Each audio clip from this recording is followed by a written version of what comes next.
أعوذ بالله من الشيطان الرجيم. بسم الله الرحمن الرحيم. يا أيها الذين آمنوا اتقوا الله حق تقاته ولا تموتن إلا وأنتم مسلمون. وقال تعالى: ومن كل شيء خلقنا زوجين لعلكم تذكرون. وقال تعالى: سبحان الذي خلق الأزواج كلها مما تنبت الأرض ومن أنفسهم ومما لا يعلمون. صدق الله العظيم.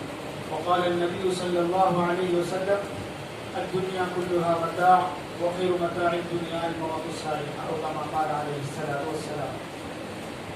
بزرگان محترم، عزیزان ملت، دوستوں اور ساتھیوں اور اعزاء و اقارب، الحمدللہ اللہ پاک کا بہت بڑا احسان ہے کہ اللہ پاک نے ہم کو اپنے گھر میں جمع کیا.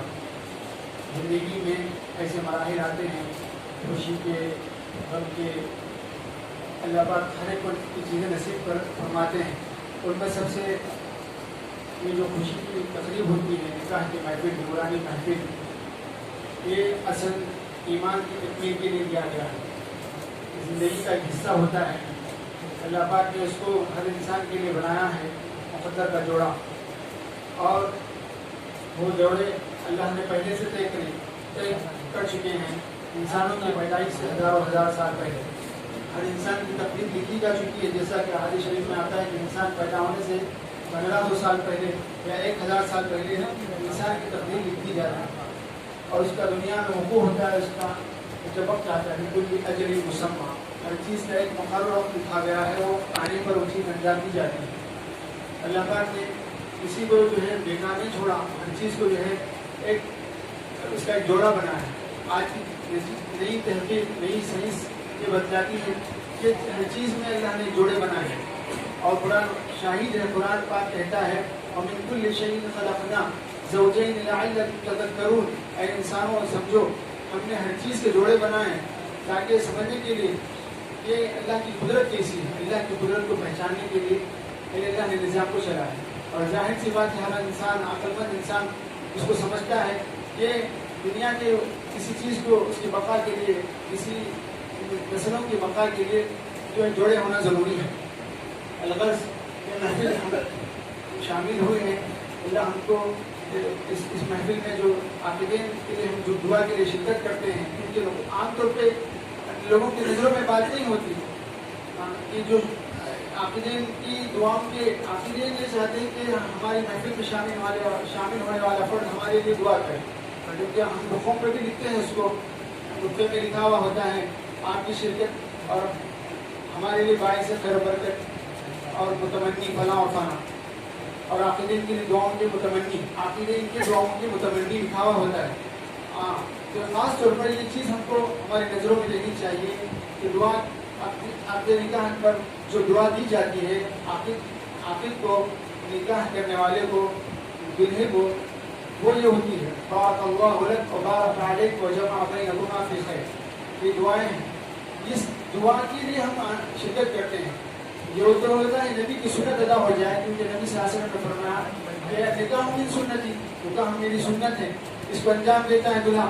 اور جو شرکت کرنے والے ہیں ان کی یہ سنت یہ ہوتی ہے کہ اس سنت کی دعا ادا کرے کہ بارک اللہ لک و بارک علیک و جمع بینکما فی خیر والی دعا دے. یہ بھی ایک سنت ہے. اب ہماری ایک آگے کی محفل یہ ہے کہ اللہ پاک نے ہم کو یہ جو جوڑا انسانوں کے لیے جو بنایا ہے، اس کے جو حقوق ہوتے ہیں. زندگی ایک وفا کا نام ہے، زندگی احساس کا نام ہے، زندگی ذمہ داریوں کو پورا کرنے کا نام ہے، زندگی وفا کا نام ہے. زندگی کے اندر اگر وفا نہ ہو، چاہے اللہ سے، رسول سے، تو زندگی ناکام ہے.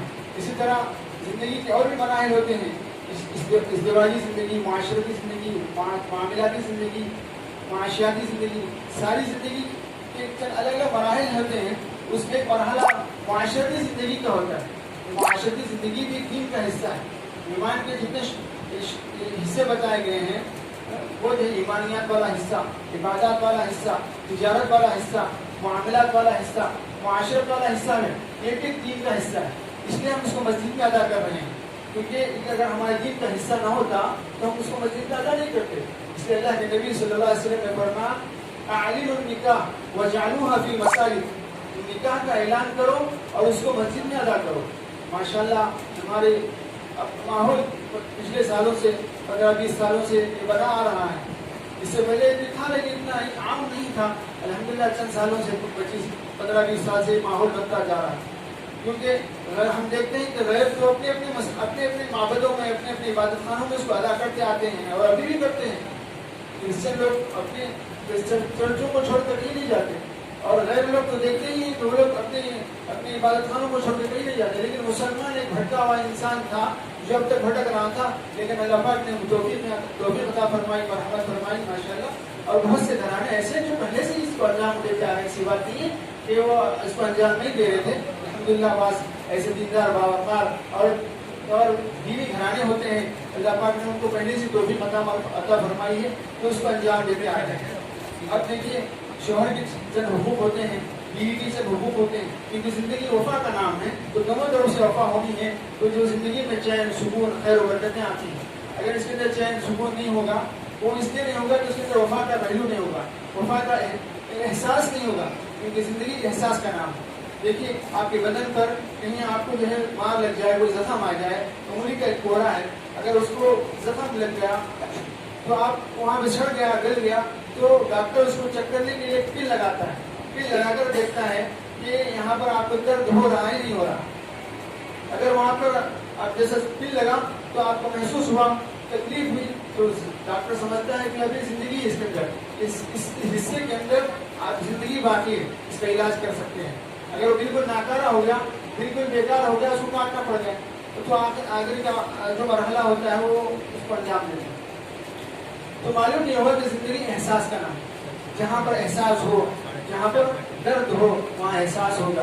اس کی زندگی کو آدمی اپنی ذمہ داری سمجھے گا, تو ذمہ داریوں کو محسوس کرے گا, تو اس کو ادا کرنا آسان ہوگا. ہاں, تو اب جو آگے کے مراحل ہوتے ہیں دلہے کو اور دلہے سے متعلق جو لوگ ہیں, جو طرفین ہوتے ہیں, ہم سب کو یہ بات کو سمجھنا ہوتا ہے کہ یہ صرف ایسی رسوم نہیں ہے, ایک ایسی زندگی کو بس ایک زندگی عیاشی کا نام نہیں ہے, بلکہ یہ نسل انسانی کی بقا کے لیے اور نبیوں کی سنت کو زندہ کرنے کے لیے اور حیا اور پاک دامنی کو برقرار رکھنے کے لیے, اس کو حاصل کرنے کے لیے, اپنے ایمان کو مضبوط کرنے کے لیے اور اللہ رسول کے رسول صلی اللہ علیہ وسلم کی زندگی کے طریقوں کو اپنانے کے لیے ایک کام ادا کیا جا رہا ہے. تو اس کو مسجد میں ادا کرنا یہ دین کا ایک پہلو ہے, اس کے ہم اس کو ادا کر رہے ہیں. دیکھیے شوہر کے کام چند ہوتے ہیں کہ وہ اپنے گھر کی ذمہ داری کو سمجھے, اپنی ذمہ داری کو سمجھے, اپنے خاندان کی ذمہ داری کو سمجھے, اس کو بحسن خوبی ادا کرنے کی کوشش کرتا رہے. اور لڑکی پر بھی چند ذمہ داریاں ہوتی ہیں, اس کو بھی بحسن خوبی ادا کرنے کی کوشش کرنی چاہیے. اس کے لیے کتابیں دستیاب ہیں, بازار میں چھوٹی چھوٹی کتابیں ہیں حقوق زوجین کے متعلق. یہ وقت نہیں ہوتا ہے کہ اس کو تفصیل سے بیان کیا جائے کہ جو ہے شوہر کے 36 حقوق بتائے جاتے ہیں. عورت کے اوپر اپنی ذمہ داری, عورت پر اپنے شوہر کے 36 حقوق پر, اسی طرح مرد کے اوپر بھی اپنی عورت کے 13 حقوق بتائے گئے ہیں. تو کتابوں میں تفصیل سے یہ وقت نہیں ہوتا کہ اس کو تفصیل سے بتایا جائے. چند 2-4 باتیں ذہن میں آ جائیں تو ہم بتا دیتے ہیں, لیکن ایسا نہیں ہوتا کہ اس کو تفصیل میں ہم جائیں, یہ موقع بھی نہیں ہوتا. اس لیے سب سے بڑی ذمہ داری ہے کہ شوہر کی کہ وہ حق بولا کرے, اور دوسرا وہ حق حلال کمائی کی انتظام کرنے کی کوشش کرتا رہے, حلال کھائے اور حلال کھلاتا رہے.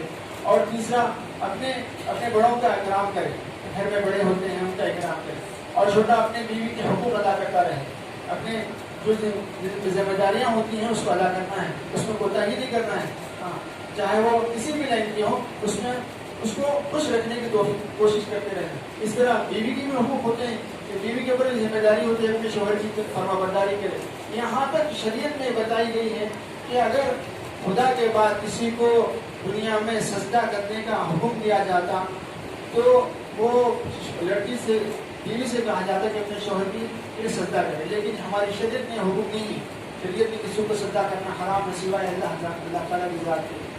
تو اس لیے یہاں تک یہ بتایا گیا کہ شوہر کے بدن پر اگر پھوڑے پھوسی ہو جائے, ٹیپ ہو جائے, زخم ہو جائے اور پورا جسم زخموں سے چور چور ہو جائے, اگر اس کو ضرورت پیش آ جائے اس کی خدمت کرنے کی, تو اس کو صاف کرنے کی, تو یہاں تک یہ سمجھانے کے لیے اللہ کے نبی صلی اللہ علیہ وسلم فرمایا تو اس کی اتنی خدمت کرے کہ وہ عورت اپنے شوہر کی اتنی خدمت کرے چاہے اس کو اپنی زبان سے چاٹنا پڑے، اس کو زخم صاف کرنے کے لیے کوئی چیز نہیں مل پا رہی ہو، کوئی اس کو جو ہے مرہم نہیں مل پا رہا، کوئی جو ہے کپڑا نہیں مل پا رہا، تو یہاں تک کہ اپنے زبان کا بھی استعمال کرنا پڑے تو اس کو جو ہے صفائی کرنے کے لیے اس کو جو ہے زخم کو صاف کر دیں۔ الغرض اللہ کے نبی صلی اللہ علیہ وسلم نے ہر موقع پہ ہم کو تعلیمات دی ہیں، کیونکہ ہماری جو تعلیمات ہیں بالکل مکمل ہے، ناقص نہیں ہے، دونوں طرف ہے۔ جہاں پہ استاد کو حکم ہے تو وہاں شاگرد کو حکم ہے، جہاں مہمان کو حکم ہے وہاں میزبان کو حکم ہے، جہاں شوہر کو حکم ہے وہاں بیوی کو حکم دیے گئے ہیں، جہاں والد کو حکم دیے گئے ہیں وہاں پہ بیٹے کو بھی چلو احکامات حکم دیے گئے ہیں یا حکم دیے گئے ہیں۔ تو یہ ہماری اسلامی جو تعلیمات ہیں نامکمل ناقص نہیں ہے بلکہ مکمل ہے، ہر پہلو سے ہر طرف سے۔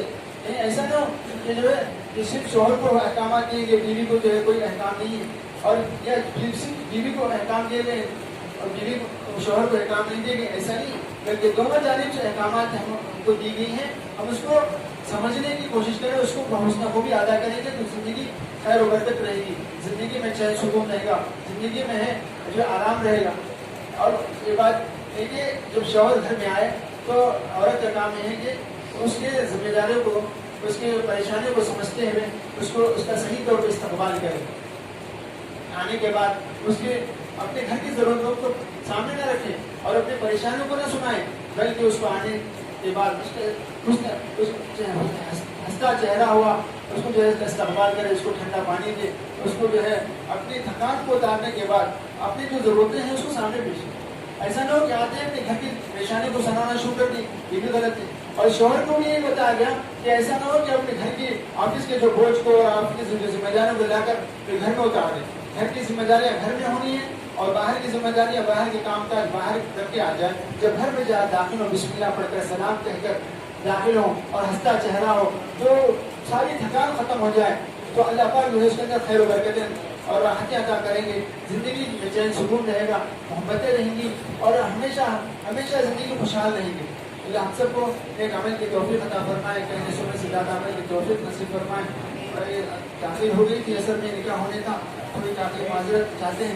ماشاءاللہ لڑکی کی طرف سے جو ہے دستخط ہو چکے ہیں، اب تھوڑی دیر میں انشاءاللہ نکاح پڑھا جائے گا ہمارے ادھر۔